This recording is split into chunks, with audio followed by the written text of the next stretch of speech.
우리 함께 예배를 위해서 함께 기도했으면 좋겠습니다.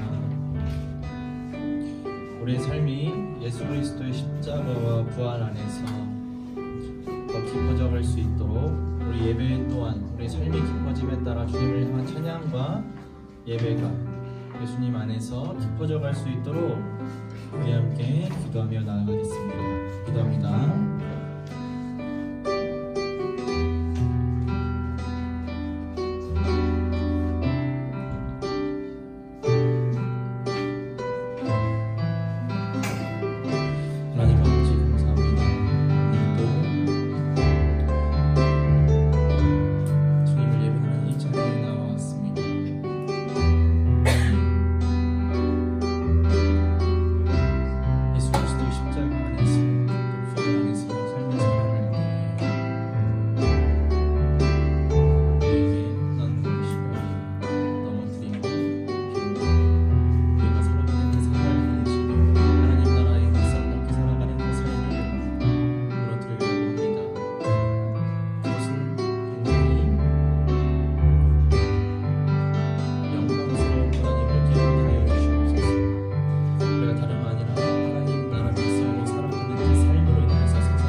할렐루야. 네, 반갑습니다. 우리 서로 함께 옆 사람과 인사했으면 좋겠습니다. 반갑습니다. 함께 예배하는 기쁨입니다. 이번 주도 함께 예배하게 되어 정말 기쁩니다. 집사님 특히 기쁘고요. 할머님 특별히 기쁩니다. 함께 예배하게 되어서 참으로 기쁜 마음입니다. 요새 저는 삶이 깊어질수록 예배도 깊어져 간다는 생각을 많이 하게 됩니다. 예수님을 따라가는 삶이 깊어질수록 예수 그리스도의 십자가가 나의 십자가가 되기 때문입니다. 우리를 살리시고 사랑하신 예수님의 어린 양, 그 앞에서 우리 찬양하길 원합니다.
그리스도의 십자가 안에 우리가 살 때에 우리의 삶이 주님의 은혜와 사랑을 더 풍성히 누릴 줄 믿습니다. 할렐루야. 네.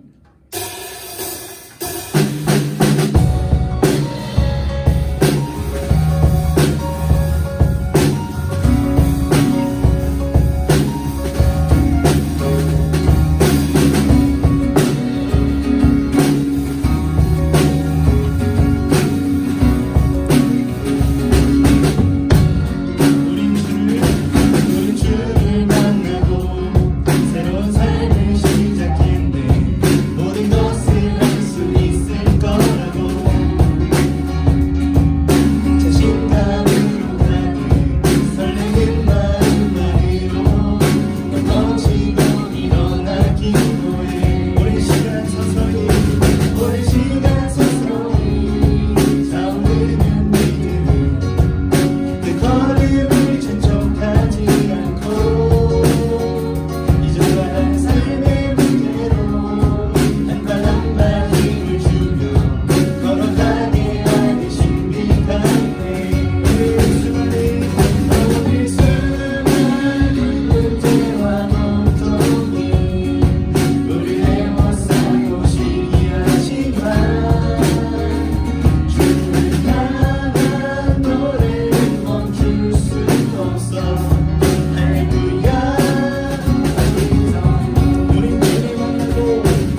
예수님의 십자가의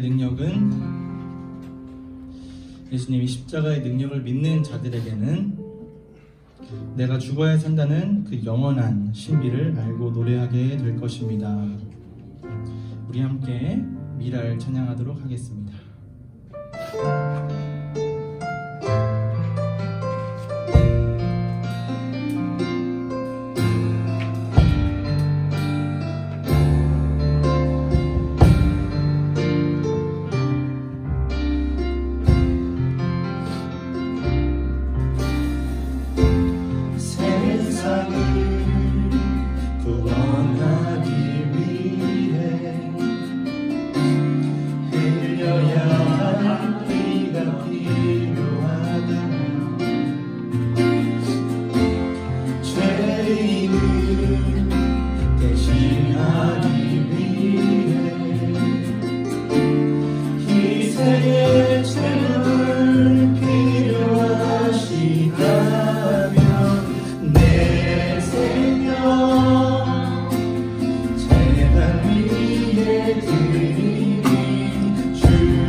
하나님 아버지, 주님의 자녀들 다 같이 모여서 예배합니다.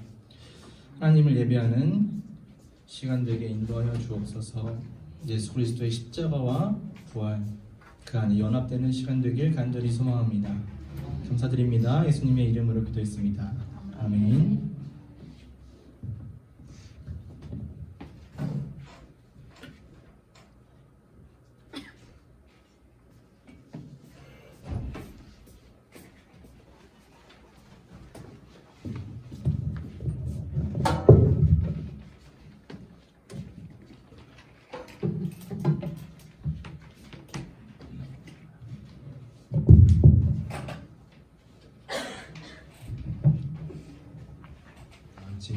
신앙이 부탁드립니다.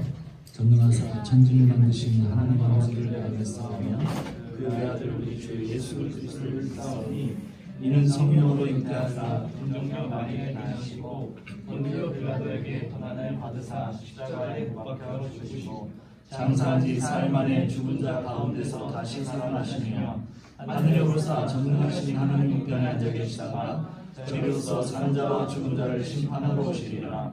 성령을 믿사오며 거룩한 공예와 성도와 서로 동원하는 것과 죄를 사하여 주시는 것과 몸이 사는 것과 영원히 사는 것을 믿사옵나이다. 아멘. 박성경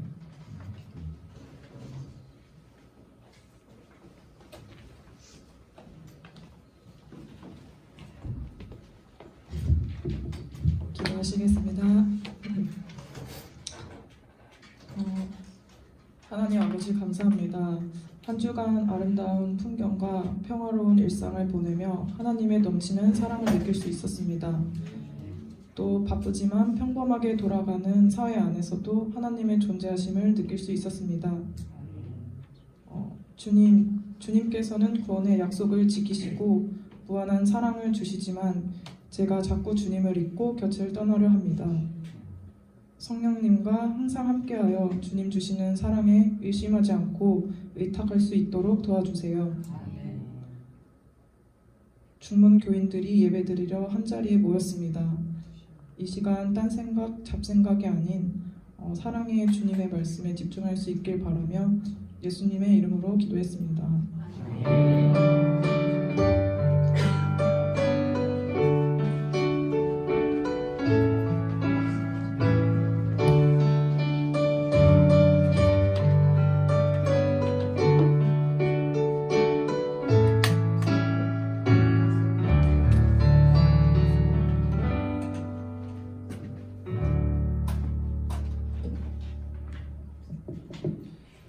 오늘 우리에게 주시는 하나님의 말씀은 사도행전 7장 1절로 16절 말씀입니다.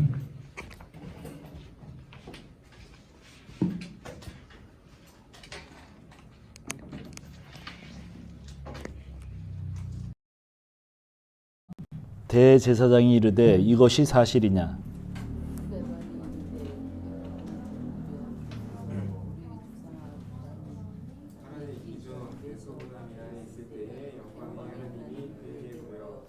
이르시되 내 고향과 친척을 떠나 내가 내게 보일 땅으로 가라 하시니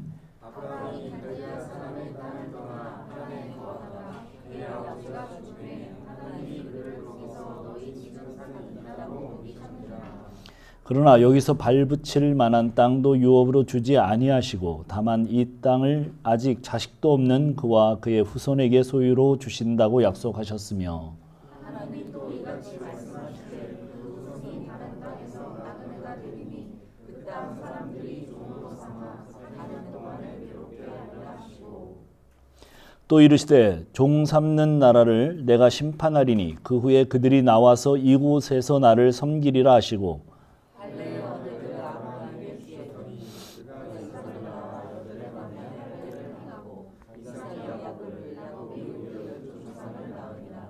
여러 조상이 요셉을 시기하여 애굽에 팔았더니 하나님이 그와 함께 계셔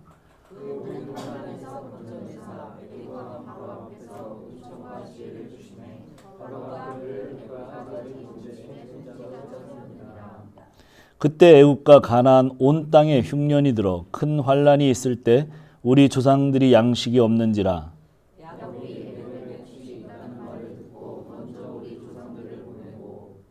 또 제차 보내매 요셉이 자기 형제들에게 알려지게 되고 또 요셉의 친족이 바로에게 드러나게 되니라.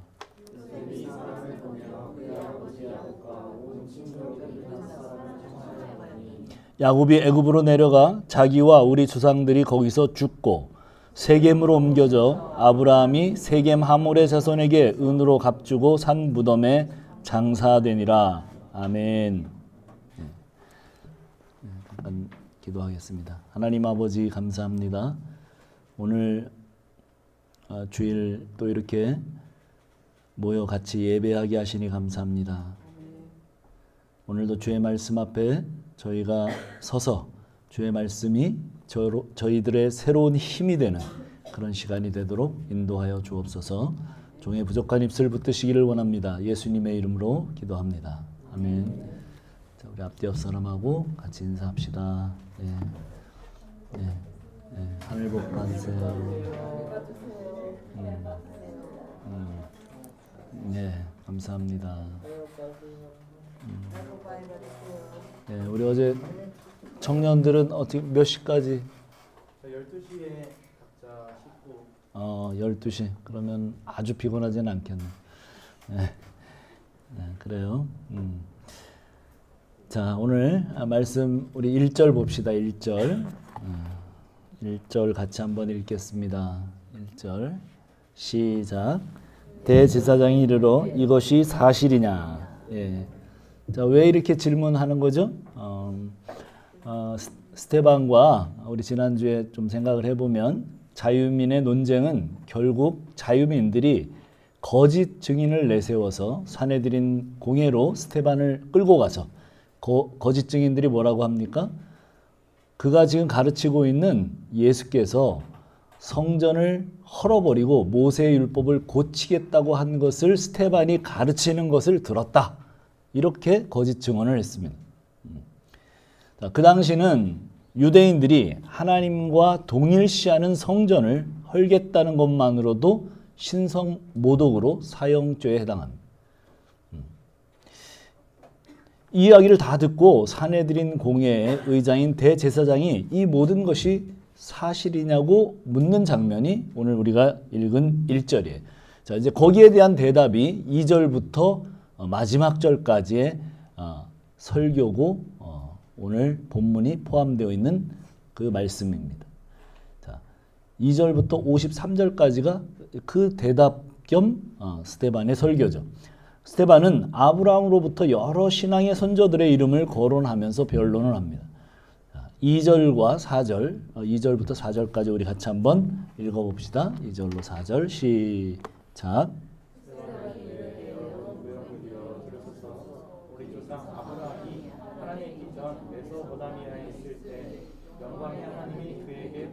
이르시되 내 고향과 친척을 떠나 내가 내게 보일 땅으로 가라 하시니 아브라함이 갈대와 사람의 땅을 떠나 하란에 거하다가 그의 아버지가 죽음에 하나님이 그를 거기서 너희 지금 사는 이 땅으로 옮기셨느니라. 아멘. 자, 부형들이여, 굉장히 다정하게 접근을 하죠. 부형들이여, 자기와 거기에 모인 모든 사람들은 같은 형제라는 겁니다. 형제죠, 실제로.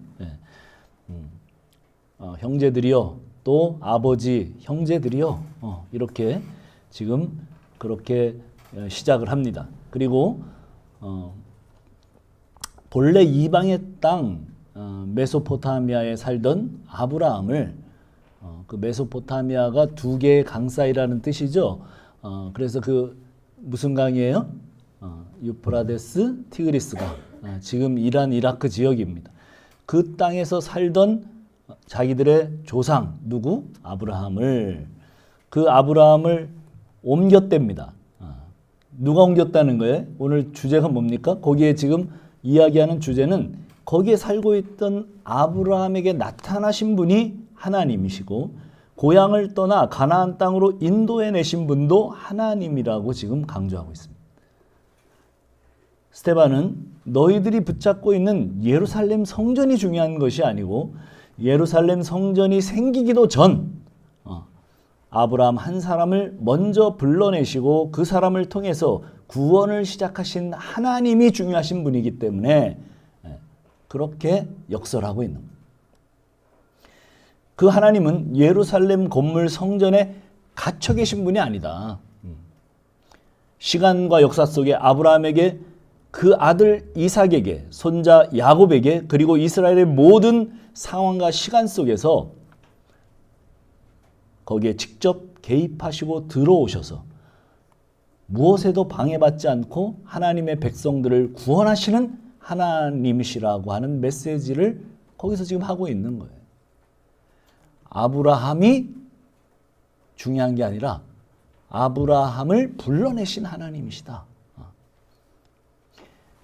그렇게 아브라함을 불러내시고 가나안 땅으로 인도하신 하나님께서 자녀가 없는데 자녀를 어떻게 주신다고 그랬어요? 하늘의 별과 같이 바다의 그 모래알 같이 바닷가의 모래알 같이 많은 그런 자녀를 주겠다.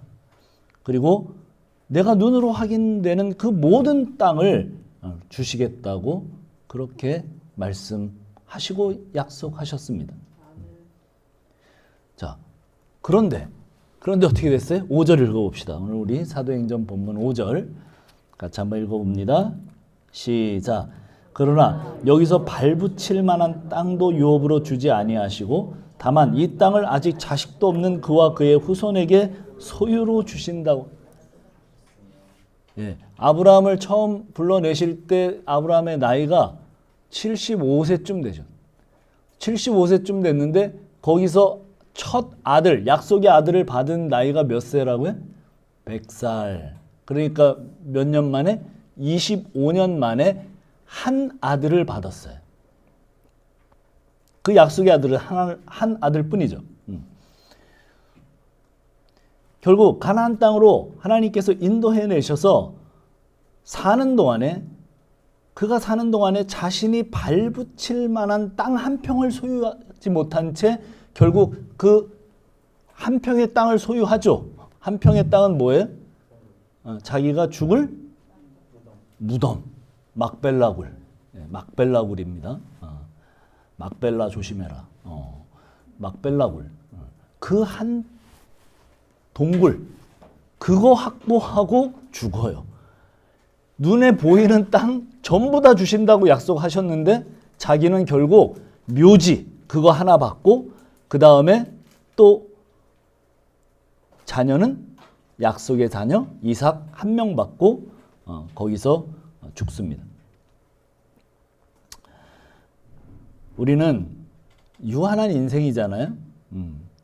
그래요. 그래서 코끝에서 이렇게 호흡이 들숨 날숨 이게 들어갔다가 안 나오면 끝이에요. 간단하더라고요. 사람이 그냥 그러면 죽는 거예요. 예. 그럼 어떻게 합니까? 예, 갖다 묻든지 뭐 태우든지 그렇게 합니다. 우리 인생이 그렇게 길지 않아요. 수십 년? 예, 아주 오래 살아도 100년이죠. 그냥 그 100년 세월 지나면 호흡이 끝나고 우리는 흙으로 돌아갑니다. 그렇게 유한한 인생 가운데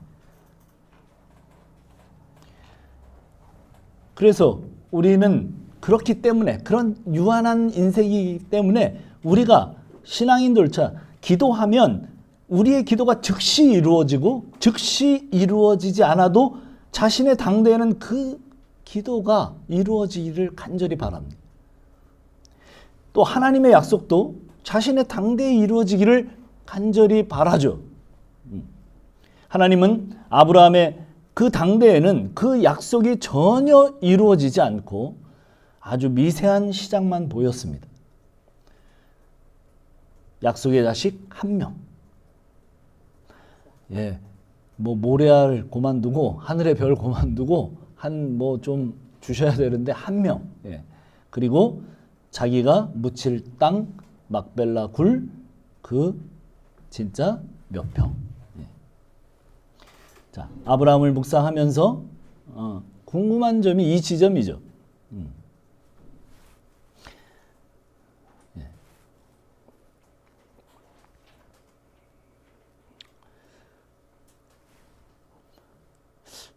정말 언약의 특이점이에요. 약속은 약속 당사자가 믿을 만해야 되죠. 그렇죠? 약속은 누구하고 합니까? 믿을 만한 사람하고 합니다. 그리고 그 약속을 믿어야만 하고 그 약속을 믿을 때 비로소 그 언약이 성사돼요. 그래서 언약은 믿음으로만 받을 수 있어요. 우리가 언약 신앙을 가지고 있는 거 아시죠?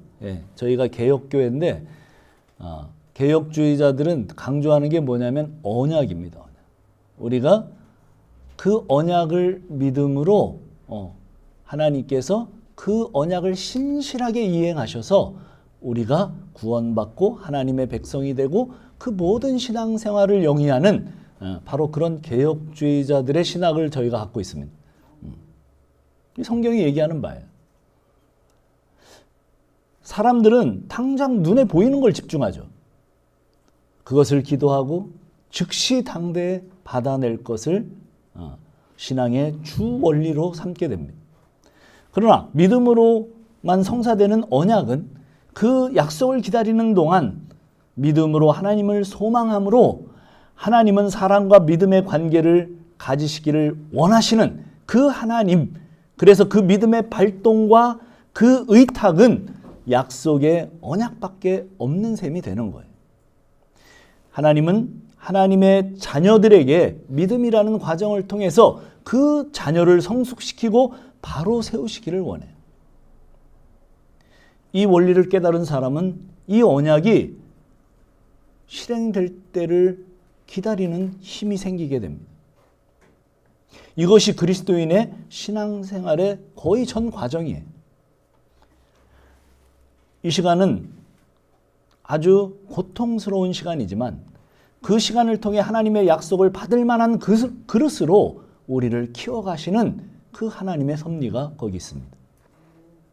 자, 이제 6절과 8절을 한번 읽어봅시다. 6절과 8절, 6절에서 8절 같이 한번 읽어봅시다. 시작.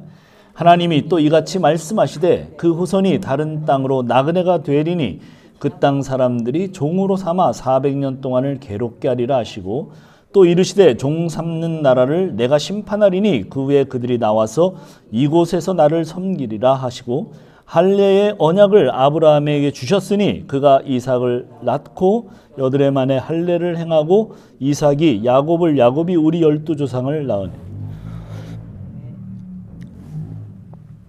믿음의 선조들도 그 언약이 이루어지기까지 개인의 삶에서 고통스러운 시간을 지냈어요.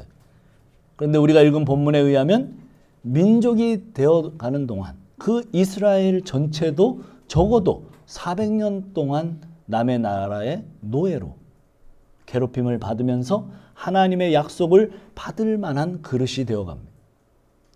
아브라함 이후 400년쯤 지나야 아브라함에게 약속했던 하늘의 별, 바다의 모래알 같은 후손, 또 동서남북을 다 네 눈으로 봐라. 그러면 그 네 눈이 보이는 그 끝까지 내가 그 땅을 주리라.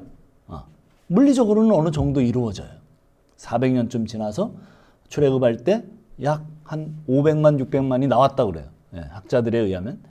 그리고 또 그 가나안 땅이 이제 나와서 들어가서 여호수아를 통해서 그 땅이 정복이 됩니다.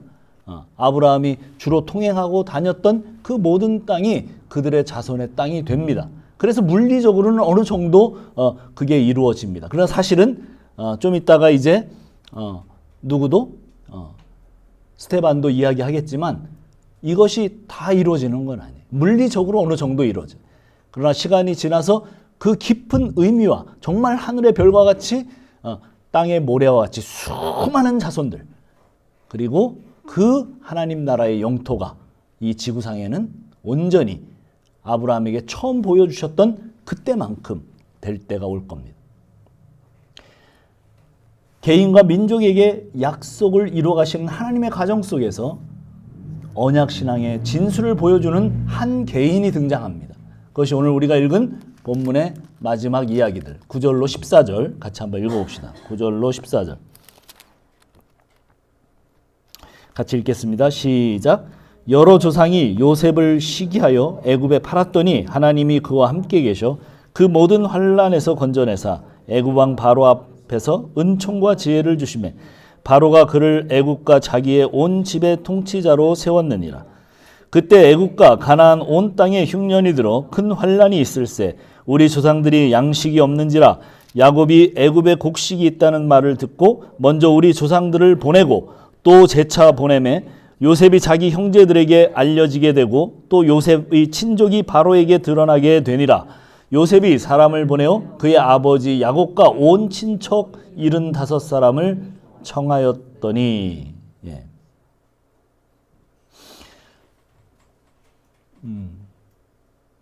야곱이 12아들 중 11번째로 낳은 아들이 요셉이죠. 그의 형들이 미워했어요. 미워한 이유는 여러 가지죠. 굉장히 이기적이었어요. 요셉이. 이기적인 데다가 아버지의 사랑을 독차지했어요. 편애를 받았어요.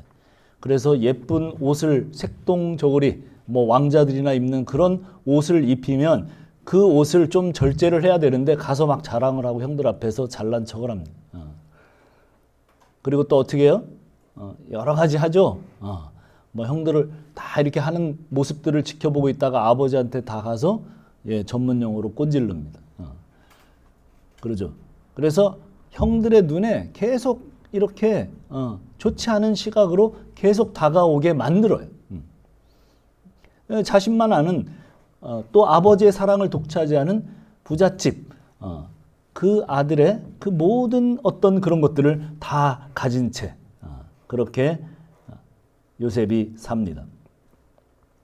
그래서 결국은 형들이 그를 한날 드디어 이집트의 노예 상인들에게 팔아버립니다. 자기만 아는 부잣집 아들이 외국 땅에 노예로 끌려갔으니까 얼마나 고통스러운 인생이었겠어요. 지금 이 본문을 설교하고 있는 스데반은 바로 그때 하나님이 뭐라고 얘기를 해요? 이집트의 노예 요셉과 함께 하셨다고 증언을 해요. 시편에 보면 그가 얼마나 고통을 받았는지 마치 간이 쇠사슬에 뚫렸다. 그 쇠창살에 뚫렸다. 이런 표현을 해요. 창세기에는 요셉이 당한 고통이 별로 그려지지 않습니다. 그냥 묵묵하게 잘 견딘 것 같아요. 그의 노예살이 그리고 억울한 누명을 받아서 왕의 신하들이 갇히는 그 중재인 감옥에 갇혀서 고통받는 그 13년의 세월이 그냥 그렇게 요셉이 마치 잘 견딘 것처럼 그렇게 지나가지만 그러나 그렇게 부잣집 아들로 늘 사랑을 받으면서 자랐던 그 아들이 얼마나 고통스러운 시간을 보냈을지 그것은 우리가 조금 이해가 됩니다. 그러나 요셉의 형제들은 요셉을 팔았을지라도 하나님은 여전히 그와 함께 계셨습니다. 요셉의 고통을 표현하기를 그러나 그는 하나님이 함께 하셔서 이집트의 치리자가 되고 원수와 원수의 가족들을 모두 초청하죠. 형들이 원수죠, 사실은. 어떻게 형들이 그럴 수가 있습니까? 동생을 인신매매를 합니까? 아무리 미워도 그렇지. 그런데 그 모든 가족들을 오늘 본문에 75명을 초청했다고 그렇게 증언하죠. 요셉의 형제들은 요셉을 팔았을지라도 하나님은 여전히 그와 함께 계셨습니다. 창세기에 보면 결국은 어떤 말을 하냐면 형들이 이제 두려워서 드디어 누가 그 요셉이 치리자임을 알았을 때 전체를 이집트를 다스리는 치리자임을 알았을 때 너무 놀랐어요. 그리고 너무 두려웠어요. 왜냐하면 당연히 보복을 당할 거라고 생각을 했어요. 그러나 요셉은 이렇게 얘기합니다. 뭐라고 얘기해요? 형들이 보낸 거 아니다. 하나님께서 나를 여기로 보냈다. 여기로 보내신 까닭이 뭐라고요? 너희들을 구원하기 위해서. 어떻게 그렇게 될 수 있을까요? 그게 애굽에서 그 부잣집 자기만 아는 그 아들을 훈련시킨 결과라고 생각이 들어요. 하나님께서 이끌어 가신 손길이죠. 하나님이 언약을 이루어 가신 손길입니다.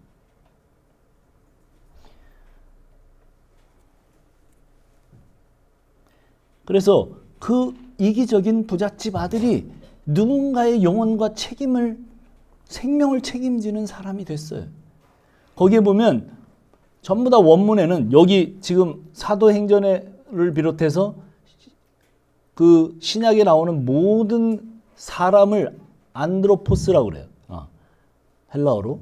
그 안드로포스라고 그러는데 안드로포스라고 쓰지를 않고 여기서는 뭐라고 쓰냐면 푸시케. 영혼. 왜 그래요? 그냥 사람이 아니에요. 그가 이끌어오고 초청한 그 가족들은 영혼이에요. 생명이에요. 그 생명을 돌보고 그 생명을 이제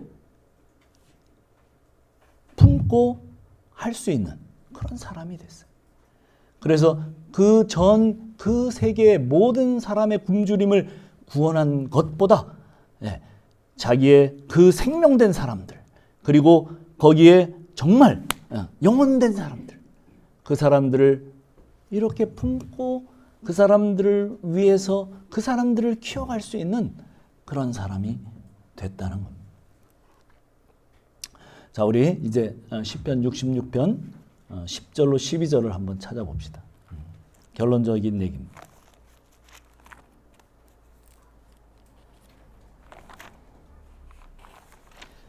시편 욥기서 다음 66편 10절입니다.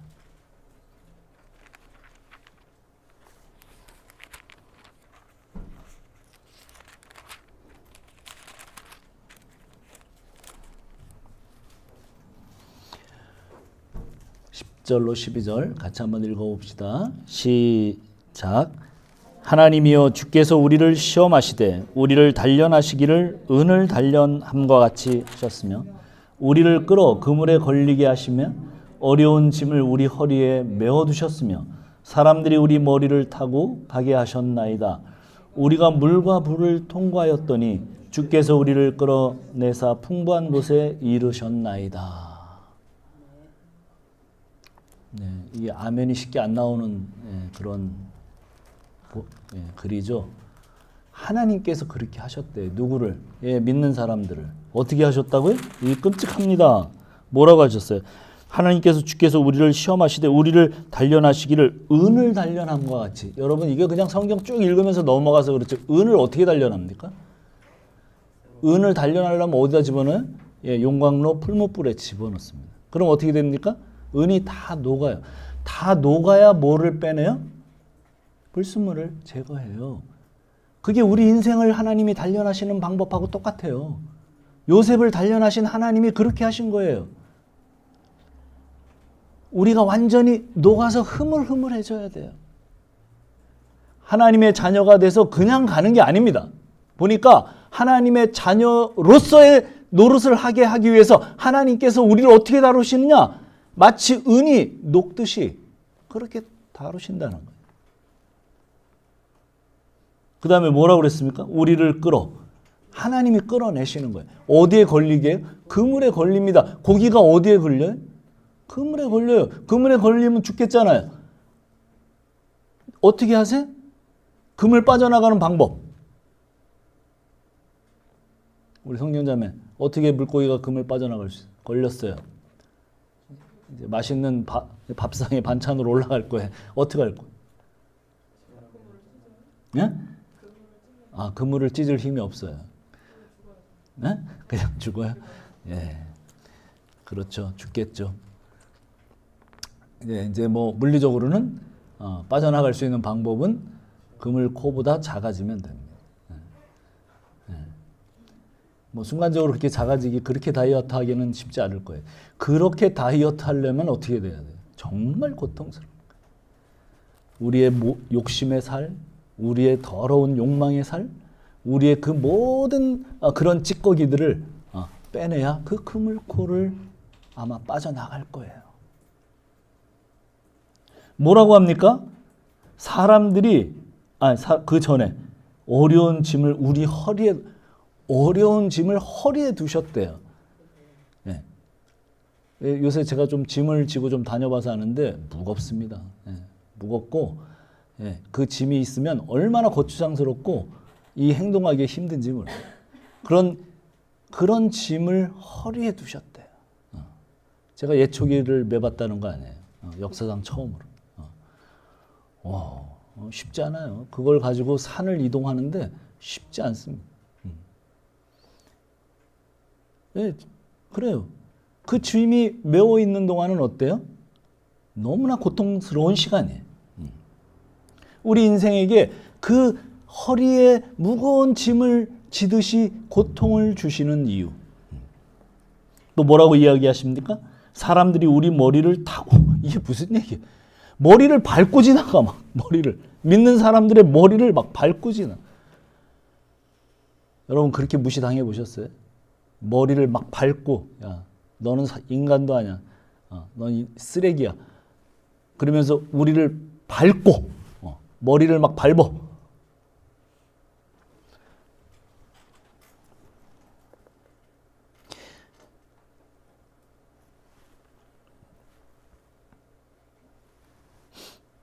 더 이상 왜 그렇게 하시겠어요?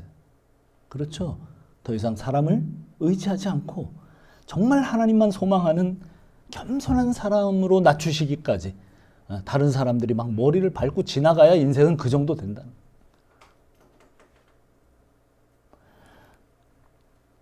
그 다음에 뭐 나옵니까? 성경에 자주 나오는 겁니다. 불과 물을 통과하였더니, 물과 불을, 쇠를 단련할 때 어떻게 합니까? 예. 물과 불을 막 계속 번갈아 가면서 단련을 시켜요.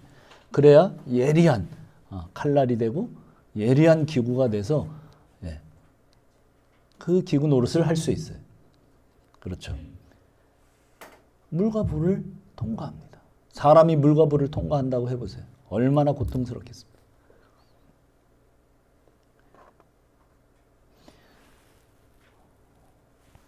이 모든 결과 통과하게 하신 다음에 오늘 본문은 뭐라고 얘기를 하십니까?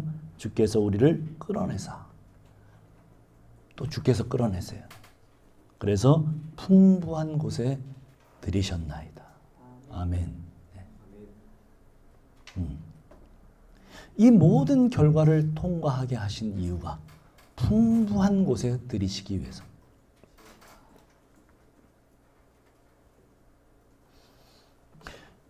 오늘 시편 기자 그 시인의 노래는 우리를 끌어내셔서 풍부한 곳에 들이신답니다. 모든 과정이 끝난 다음 하나님의 약속이 그 결제되는 바로 거기에 도달하게 된다는 거예요. 그게 우리의 신앙 여정이라는 거예요. 고통이 올 겁니다. 예수 믿는 사람이라고 고통에서 제외되지 않아요. 고난이 와요. 어려움이 와요. 수치가 와요. 그러나 그 모든 것들이 어떻게 돼요? 예, 결과로 그 신앙 여정을 통과해서 하나님이 풍부한 곳에 들이신대요. 그것이 천국이든 아니면 이 세상에서 우리가 그 반대로 어떤 모든 것을 누리던 하나님께서 거기로 인도하신다는 거예요. 우리 육체가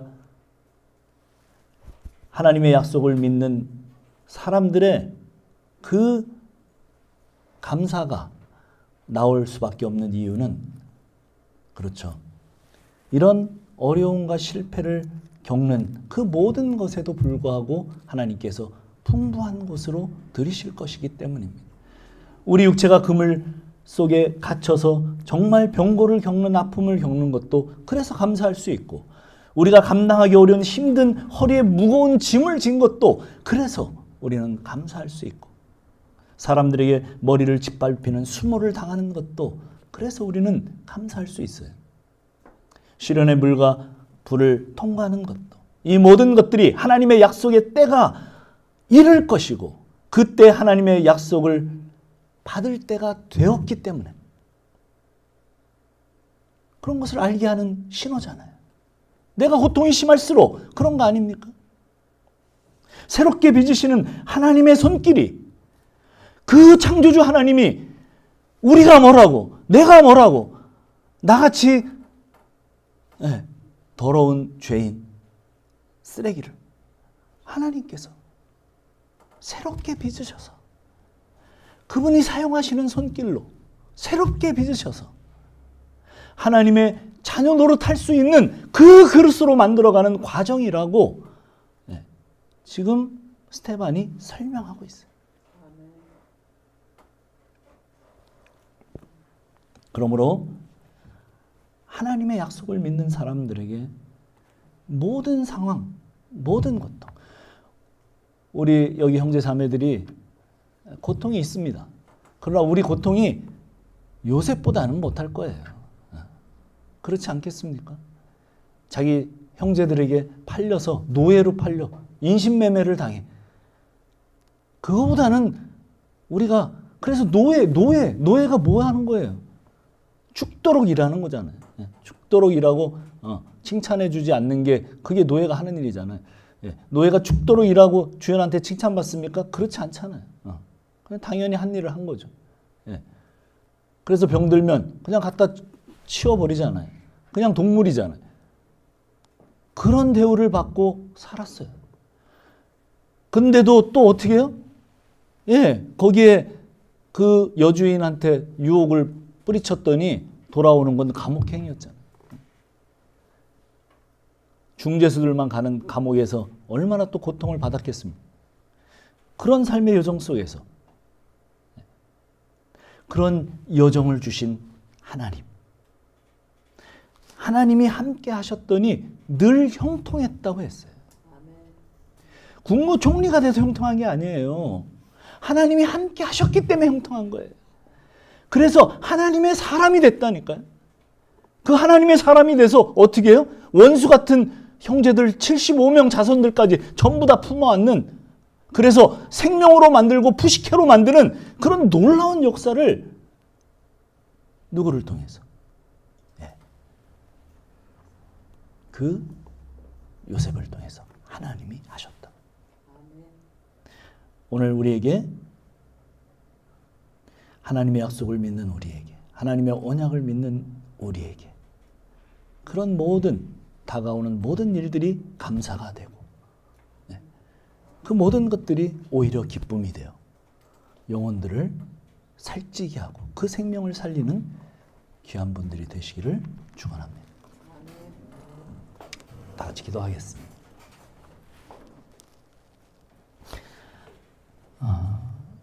스테반의 설교는 일단 자신들의 조상들로부터 시작을 합니다. 그러나 그 조상들은 온전한 사람들이 아니었습니다. 그러나 그들이 정말 그렇게까지 된 것은 하나님의 손에 붙잡혔고 그들이 자기들의 인생을 하나님께 의탁했기 때문입니다. 아브라함도 쓰레기였고 이삭도 쓰레기였습니다. 야곱도 쓰레기였고 요셉도 마찬가지입니다. 그러나 하나님의 손에 붙잡히자 그들은 영혼을 살리고 생명을 살리는 사람들이 됐습니다.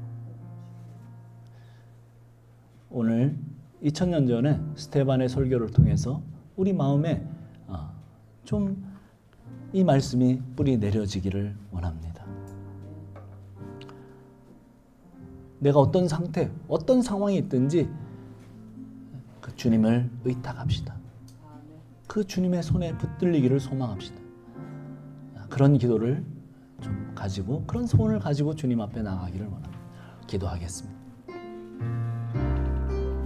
하나님,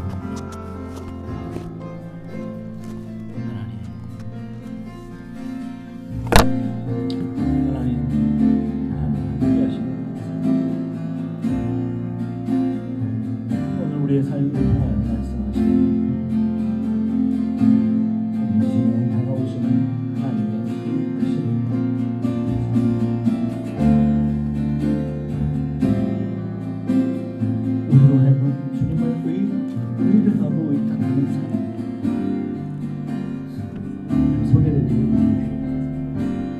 지금은 너무나 고통스럽고 너무나 연약하고 너무나 자신을 돌아봐도 소망이 없지. 그러나 우리가 하나님의 손에 붙들린 하나님의 자녀가 맞다. 주님 앞에 진실한 마음으로 나와서 그 상황 앞에서 주님을 붙드는, 주님을 의뢰하는, 주님께 의탁하는 귀한 자들이 되다. 정말 주님 앞에 귀한 쓰임받는 존재들이 될 수 있도록 주여 도와주시기를 원하나이다. 하늘의 하나님 함께하여 주시옵소서. 저희들은 부족하고 연약한 인생들을 보는 주님 앞에서 저희와 같은 인생들을 새롭게 빚어가시는 하나님의 비전을 우리가 보게 하시고 그 하나님의 능력을 우리가 맛보아하는 자들이 될 수 있도록 주여 도와주시옵소서. 하나님 함께하여 주옵소서. 병고와 고통 가운데 있는 환우들을 지켜주시고 그들 인생의 삶의 의미가 회복되어지도록 주여 도와주시옵소서. 우리 인생 가운데 다가오는 관계의 어려움과 또 여러 가지 고통을 받고 있는 형제 자매들이 있다. 주님 그들을 붙들어 주셔서 그들 마음속에 주님을 의지하고자 하는 마음이 솟아날 수 있도록 주여 이 시간 허락하여 주시기를 원합니다. 저희를 새롭게 하신 하나님의 손길을 찬양합니다. 저희들의 손을 통해서 다시 한번 그런 생명의 역사가 일어날 수 있도록 주여 저희를 또한 붙들어 주시기를 원합니다. 함께하여 주시옵소서. 주여 인도하여 주시옵소서. 찬양하겠습니다.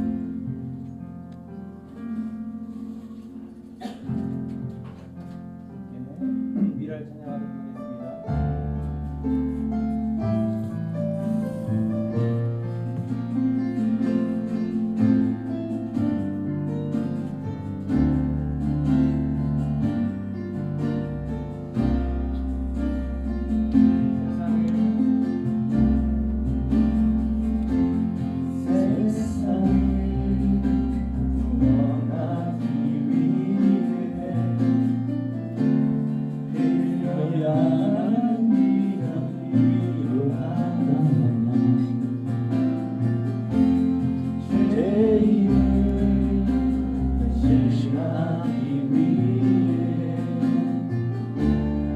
인생의 죄는 필요하시다면 내 생명 제가 위에 드리리 주 영광 위에 사용하소서. 생명이 또 다른 생명 낳고 주님 볼 수 있다면 나의 삶과 죽음도 아낌없이 드리리. 죽어야 하시사니 주의 말씀 믿으며 하나는 미랄 내어 썩어지리. 예수님처럼 살아가게 하소서.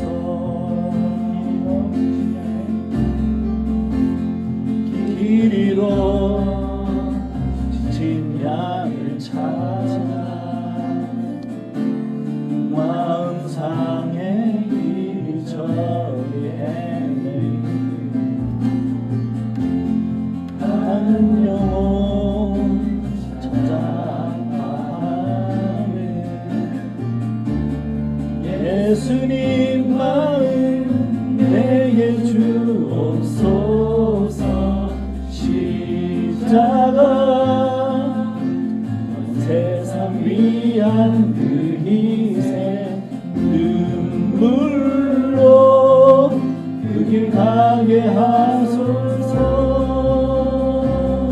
생명이 또 다른 생명 낳고 주님 볼 수 있다면 나의 삶과 죽음도 아낌없이 드리니. 주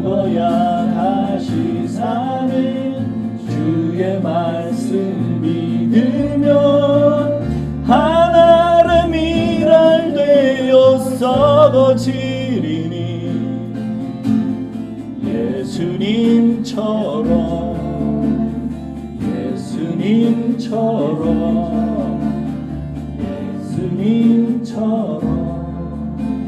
살아가게 하소서.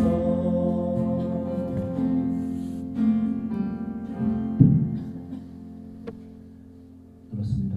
썩어져야 하늘에 미랄이 썩어져야 또 다른 미랄들이 생깁니다. 우리가 썩어질 때는 아플 것입니다. 아니 죽게 되겠죠.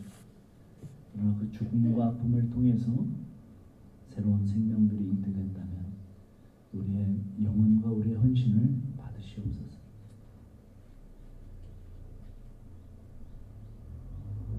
저희는 부족한 자들이지만 주님께서 십자가를 통해서 그런 말씀을 또 그런 믿음과 그런 삶을 주셨으니 우리가 그렇게 따라가는 자들이 되도록 우리를 붙들어 주시옵소서. 이제는 십자가에 달리시기까지 우리를 사랑하신 주님의 그 귀한 사랑하심과 아들을 십자가에 보내시기까지 우리를 사랑하신 하나님의 하여 같은 사랑하심과 성령 하나님의 감동, 감화, 교통하시는 은혜가 이제 한 알의 미랄이 되고 한 영혼을 섬기는 그 마음을 주시는 성령님의 감화, 감동, 교통하시는 은혜가 지금으로부터 영원까지 우리 사랑하는 가족 머리에 함께 하실지어다.